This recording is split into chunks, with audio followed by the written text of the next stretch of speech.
Fil-Greċja 25 deputat telqu mill-Partit Syriza wara ġimgħat ta' disgwit fejn iddikjaraw li l-Prim Ministru Alexis Tsipras ma żammx il-wiegħdi ta' qabel l-elezzjoni ġenerali.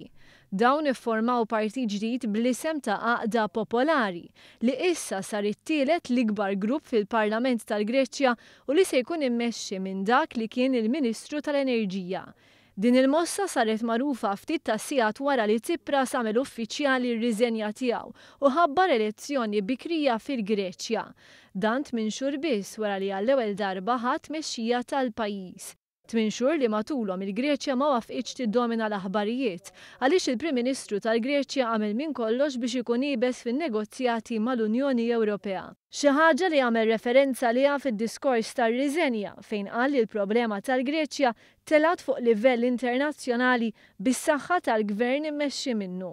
Minkejja dan il-ftehim aħħari kien jinkludi bosta affarijiet li Tsipras u dawk li vvotawlu ma ridux. Huwa f'dan id-dawl li issa l-mexxej ta' Syriza qed jitlob mandat ġdid biex ikompli jmexxi l-pajjiż.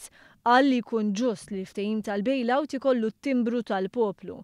L-Unjoni Ewropea appellat lil Greċja biex iżomm mal-impenji li għamlet bil-għan li tirriforma l-ekonomija tagħha. Huwa kruċjali li l-Greċja żomm l-impenji li għamlet maż-żona euro għal il-Ministru tal-Finanzi tal-Olanda li mexxa n-negozjati fuq il-pakkett ta' għajnuna li laħaq is-86 biljun euro, pakkett li kien approvat b'saħħa mill-Parlament Grieg.